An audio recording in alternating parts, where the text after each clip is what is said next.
What's up guys, TopTierYugioh here, and today I want to bring you guys a very special deck profile of what I played this past weekend at a case tournament and at a regional. And so I went X2 at both of those, which got me top 16 at the case tournament, and not quite top 8 at the regional, but X2 at a 450 person regional is pretty good in my opinion. And so I'm very happy with the results, and I had a lot of fun playing this deck. I think I can say without a doubt that this was the most fun deck that I have played in a very long time at an event, and so I really enjoyed both playing it and creating it, which is why I want to take you guys along on the deck building journey that I went through. And so this isn't just going to be me showing you the card choices and what I played, but again, I want to show you some of the theories, some of the process, and hope that this helps you guys in the future. And so before we get started, please go ahead and scroll down a little bit and like this video and subscribe to the channel. I'd really appreciate it because videos like this are very in-depth. They take a lot of time and a lot of work, and I'd really appreciate it if you guys supported the channel because at the end of the day, this channel is here to support you. And so now that I think about it, I don't think I actually have mentioned what I played, but I played True Draco, Trickstar Invoked ABCs. And yes, that is all one deck. So let's go ahead and get started. So this is what the deck looked like at first. Surprise, right? It's empty because when I first started making this deck, it was about 3 weeks before my regional, and I had no idea what I was going to play. I had just finished playing Pendulum FTK for a couple of weeks, and I wanted something new, something different, something that I probably actually owned because I don't own any Pendulum cards. So I wanted to start from scratch. And then I was scrolling Reddit one day, and I saw on the Yu-Gi-Oh Reddit that someone had posted about a website called Yu-Gi-Oh Scope. And so Yu-Gi-Oh Scope is a website that takes data from Dueling Book to show what cards are being played most frequently, and then how often the players who play those cards are winning. And so this actually blew my mind for a couple of reasons. I mean, first of all, I just love data and analytics, and so seeing this blew my mind. But second of all, this is something that we haven't had in Yu-Gi-Oh ever. And so this was amazing to be able to see for the first time ever, and it just gave me a lot of ideas. And so first thing I did was I exported this data to Microsoft Excel so that I could analyze it a little bit further, and there were a couple of things that I noticed right off the bat. So the first thing that I noticed was that Pendulums and True Dracos are very, very good and very, very popular. A lot of their cards were the majority of the top 50 cards in the game right now. And so that really told me more about the format than it told me anything indicative about their archetypes. But after that, I started noticing a lot of other individual cards floating around the top 50. I was seeing Curious, Totally Awesome, ABC Dragon Buster, Invoked Macabre, some Mekk-Knights, and some Trickstars every here and there. And that really gave me the idea of just maybe trying to toss all of them together and seeing what would happen if I played all of the best cards in one deck. What happens? And that was the beginning. And so by doing that, I needed to ask myself a couple of questions. And if you guys saw the Firefist deck building video, you guys will see that a lot of deck building theory comes down to questioning yourself and asking the right questions. And that gives you a lot of information about how your deck's going to play and how you want to build it overall. Alright, so whenever playing a hybrid deck, which this is a super hybrid deck, I always ask myself about the synergy. The synergy is very important when you're applying a combination of different archetypes and engines. It's important to be sure of how these engines work together, whether or not there are any contradictions, and how well things are going to work. And so as somebody who has played ABC a lot in the past, one of the first things I noticed is that a lot of these engines have very good synergy with ABCs. And so I knew from the beginning that a lot of my plays are going to be based around the ABC engine. And so, for example, True Dracos work very well with ABCs because True Draco cards can help you get your ABCs to the graveyard so that you can banish them from the graveyard to summon Buster.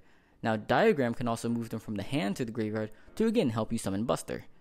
And then the ABC engine gives you extra card advantage to work with your True Draco cards. And so there's very good synergy between them. That's why True Draco ABC has been a thing and has been a very successful deck before. If you look at ABC Invoked, it's another successful deck. The best invoked fusion is Mekka, which requires light monsters. ABCs are light monsters. Now ABCs are also union monsters which equip to light machines.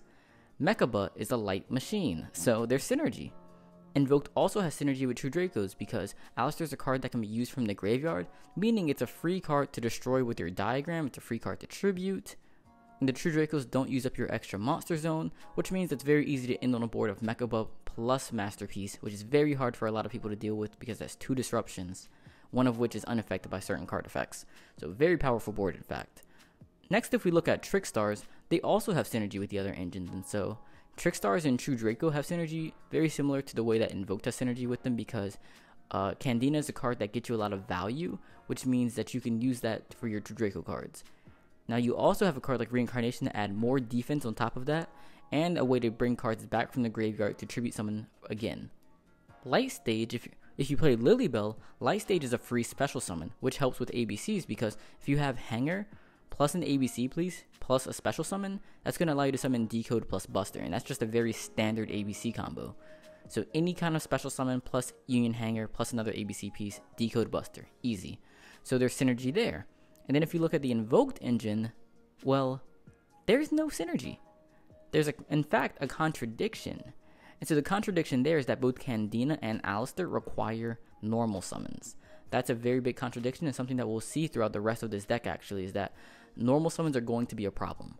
And that's something that I have to fix before this deck is tournament ready. And so there is a contradiction there that we do want to keep in mind. Next, Mekk-Knights. This might be a little bit of a stretch, but Mekk-Knights also have very good synergy with the other archetypes. With True Dracos, they are another engine that special summons themselves, which makes them very good tribute fodder. They gain more value, like Purple Nightfall and Blue Sky, both are pluses, which again helps you resolve your True Draco cards. They are light, which helps you with Invoked. They're special summons, which help your ABC combos. They don't really interact with Trickstars, which isn't really a contradiction, but it is something to take note of. Like, if you have a Trickstar card plus a Mekk-Knight, it just doesn't mean anything. But, you know, keep that in mind. But the crazy thing about the Mekk-Knights, in my opinion, is that they are Psychic typed and light. And so we have ABCs, which are Light Machine. We have Trickstars, which are Light Fairies. Now we have Light Psychics. So we have 3 different types of light monsters that helps us make Curious. And like I said before, Curious is just such an insane card, and Curious allows us to send our ABC pieces from the deck to the graveyard. We can send Alistair to the graveyard to fuse with. We can send like Reincarnation for a Monster Reborn. We can send Continuous Spell and Traps for Masterpiece. It's just so much that we can do with Curious, and then it floats. So we're already playing all the best cards in the format. Now we have a card that gets them back from the graveyard too. Like, I mean, Curious is just insane. And the Mekk-Knights are not only a way to synergize with the rest of the deck, but also a way to summon Curious.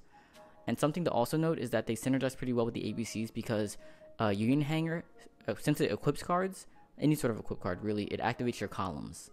So if I have something in my extra monster zone and the Union Hanger, I can summon something to equip under that extra monster zone monster. So now I have 2 cards in the same zone and can just special summon the Mekk-Knight there. And that comes up very frequently when you're using Ancient Fairy Dragon to search Hanger and special summon with Ancient Fairy's effect. So that comes up a lot. And so True Draco, ABC, Invoked, Trickstar, and Mekk-Knights all synergize together. And the only contradiction is between the normal summons between Alistair and Candina. So that's insane that you can combine all of these really, really good archetypes and they don't really conflict and they all work together actually. Now another problem is going to be space, but that's okay. We can deal with that later. Now as for some of the other archetypes that were on the list of good cards like Pendulums, Paleo, and Zephyra, I felt that these were all good, but they didn't quite have the synergy that I liked. And so Pendulums, for example, they don't have like a central good card. So if we looked at the other ones, like True Draco has Diagram to get us to everything. ABC has Hanger. Invoke doesn't really have that many cards. Trickstars have Light Stage and Candina would get to everything. And then for Mekk-Knights, you have both Blue Sky and Purple Nightfall that get you to everything. But for Pendulums, you don't have that. There's no one card scales. And so because of that, I didn't think that Pendulums were going to be a very good engine. Also, you need a lot of Pendulum cards to make a good Pendulum deck, and we're not going to have the space because we have 4 other archetypes. Next was Paleo, because a lot of the Paleo cards and Frog cards are really high on the list, as was Totally Awesome. But the problem with Paleo is that Swap Frog is also a normal summon unless you play a lot of water monsters. And none of these other archetypes have water monsters. In fact, most of them are light. And so that wasn't going to work. And so I didn't want to have any more normal summons than I needed. So Paleo was out. Next was Zephyra. And Zephyra was probably the closest to being in the deck because Zephyra also have a field spell, Oracle of Zephyra, which can search all of their other pieces. They have multiple light monsters, which can actually help us summon Curious or Mekaba. It's a Pendulum deck, so they don't have any normal summons, so it won't conflict. And then they have a lot of cards that do a lot of different things. Like they have searchable defense, they have searchable ways to out opponents' boards. They have a lot of different cards, so they add a lot of utility. But the problem, and this is actually a very big problem, is that they're not very good in a simplified game state. And that's a problem because we're playing so many different engines. So if I draw a hand of like 1 Draco card, 1 ABC card, 1 Invoked, 1 Trickstar, and 1 Zephyra, there's not one Zephyra does enough with everything else, if you know what I mean. Like, the best I could do with a singular Zephyr card and one of everything else is like fuse with it or discard it for Buster. And that's not what I wanted. I wanted everything to work together pretty flawlessly. I wanted to draw hands where everything felt together and conjoined, and I didn't want to have to deal with that. And so I didn't think that Zephyr was a right fit for this deck. However, I do think that Zephyrs themselves are very good, and they also can house other engines and decks pretty well. Again, it's just not good for this hybrid, but they are good for other hybrids. And so now at this point, I was sure that I was going to play Draco, ABC, Invoked, Trickstars, and Mekk-Knights. I was not going to play Pendulums, Paleo, or Zephyra. And then after that, I realized, like, hey, these are all field spell decks. And so Terraforming and Set Rotation allow me to get to everything. They allow me to get to my entire deck, which is insane. So this ultimately made the deck very, very consistent. So let's go ahead and move into some of the deck building. So again, we started off with a blank deck, 0 cards. The first thing I did was add in the ABC engine. And so I just added a very standard engine. I added in 3 Terraformings, a Set Rotation, 3 Union Hangers, 2 A's, 2 B's, 2 C's, the Strudo, Dragon Ravine, and Foolish Burial. Just very, very basic. This is something that you would see in like almost in every single ABC deck. Next, I added in the True Draco engine. So 3 Diagrams, 2 Masterpiece, 1 Heritage, 1 Return, and 1 Apocalypse. I played this ratio because it's what I played in ABC True Draco, so it just sort of made sense to follow along here.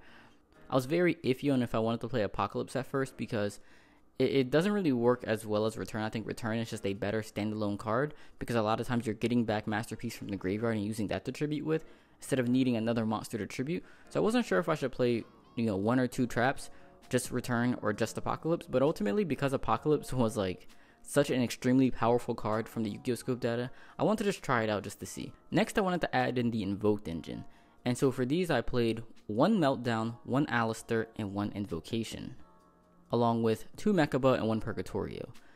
I chose these ratios largely because I wanted to cut down on the normal summons, and so I knew that this was going to be an issue because Candina requires a normal summon, Alistair requires a normal summon, and then all the ABC pieces more likely than not require a normal summon.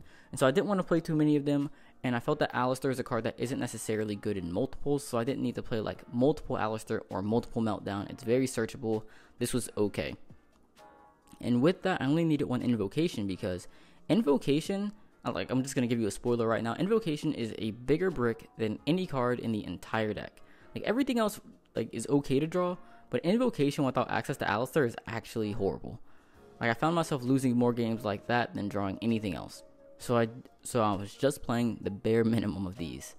2 Mekaba and 1 Purgatorio because it just felt right. Like if I'm only playing 1 of each, I don't need like the full set of fusions, and most of the monsters in this deck are light anyway, so I needed Mekaba. But I wanted to include Purgatorio because it's one of the cards that helps in your Pendulum matchup because Electrum is fire, and so Electrum will usually be in your opponent's graveyard, and then you just summon this to have scales and all those monsters. You just OTK them very easily.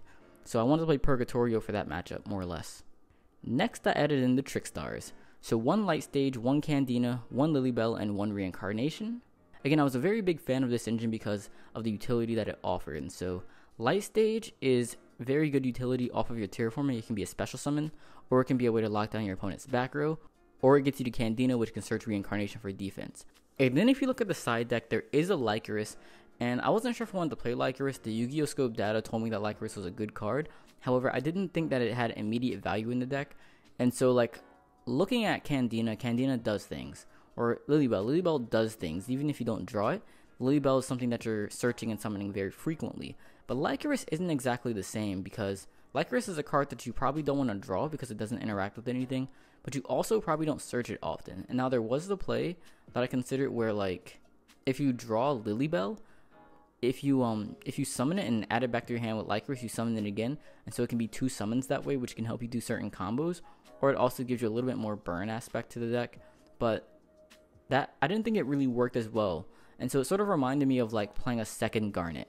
Not that Lilybell is a Garnet to begin with, and what I mean by that is you play the first Garnet to resolve Brilliant Fusion, but you play the second Garnet in case you draw the first Garnet.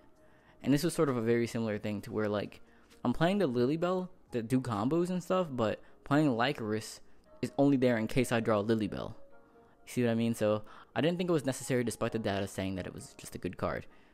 And so these 2 engines right here are very different from the first 2 engines. And so if you look at Hanger and Diagram, Both of those are really good in complex game states, and they summon your best monsters. These next two engines, Invoked and Trickstars, require normal summons. Both of these are really good in simplified game states, and so in a very simplified game state, Alistar is going to get me to at least a Mekka, which is going to mean I have some defense, or Light Stage or Candina, simple game state, gets me to at least Reincarnation, which again gives me defense, and probably means I don't die since I have like a quick play monster reborn. And so I really liked having both of these in the deck because they're sort of ways that mean you don't brick. So like if you open like a really horrible hand, if you can just search an Alistar and fuse, it gives you something. Or if you can like summon Candina, search Reincarnation, again you have something that maybe get you to maybe one extra turn and then get your plays going. And so I really enjoy having these in the deck for sure. And even though it looks like 7 different 1-ofs, overall they make the deck a lot more consistent. Next I added in the Mekk-Knight core. So I added in 3 purple Nightfall and 3 blue skies. I didn't add an Indigo Eclipse or Red Moon in yet, even though both of those are very popular in Mekk-Knight Invoke decks, because I wasn't sure yet how I was going to play this deck going first or second and how valuable those would be. So like I really enjoyed both of these because they can be played on my first turn to gain me value. So like Purple Nightfall, more than anything, I can summon on my own turn going first and then get something else that I can fuse with or tribute with versus any of the other ones. So Blue Sky, at least like going second, is really good, but Indigo Eclipse and Red Moon aren't necessarily amazing by themselves first or second. So I wasn't sure if I was going to play those yet. I just wanted to play the bare minimum Mekk-Knights, and then if I felt that I needed these, like if I ever wanted them or I wanted to search them very often, then I would add them in later. But that was definitely to be determined. Next I added in the rest of the extra deck. So 1 Ancient Fairy Dragon, then for the Link 2s, Proxy Dragon and Underclock Taker. Proxy Dragon is actually really important because it is a light Cyberse monster. So again, it's another light monster with a different type, which is going to help us go into Curious. Underclock Taker just points down. Then for the Link 3s, we have Curious and Decode Talker. Curious being something that I really want to focus on trying to summon. And then for the Link 4s, Borlo Dragon and Skulldeet. And if you look at the side deck, I did add a few extra deck monsters there because I wasn't sure if I wanted to play them. But there is Black Rose Dragon, Tornado Dragon, Baguska. That's just another level 7 Synchro, which you summon easily. And it's going to be good going second for the Black Rose Dragon. And then as for Tornado Dragon and Baguska, in my opinion, these are the best rank 4 monsters. Being that this is an ABC deck, cards like Diamond Direwolf or Girgigan X are also options, but there are also a lot of non-machine monsters, and so I wasn't sure if I wanted to play those, because this isn't like a pure ABC deck. Then there's Heliopolis in number 38, as pretty good rank 8s that I could summon with the Mekk-Knight monsters, but I could also summon if I brought back a Masterpiece off return, which I did a couple of times, or you could summon Buster Dragon and make a rank 8 like that, although I don't recommend that, but you could do it, so it's an option. But you know, I felt like these came up every now and then, especially if I was playing more and more Mekk-Knights, especially if I added an Indigo Eclipse, which it looks like I will be doing because I'm only at 37 cards right now. So this was something that definitely came up every now and then. Alright, so now that we've put all of the engines together, we have sort of a rough draft of what the deck's going to look like, but we're nowhere near what the final version looked like. And so I think this is actually a pretty good stopping point now that we've talked about a lot of the synergies. We've talked about how each of the engines works in a simple and complex game state. And I don't want this to get too long, but there is going to be a part 2, and I'll probably upload that tomorrow. So be sure to like this video and subscribe to the channel so that you will be notified when that video goes up. And I do plan on going a lot more in depth and talking a lot more about some of the theory in that video. Because again, this is just a rough draft, and we have a lot more work to do before we get to the final version. And so if you guys have any questions, comments, or concerns, please leave them down in the comments section below. I'd really appreciate it. And as always, I'll see you in the next one.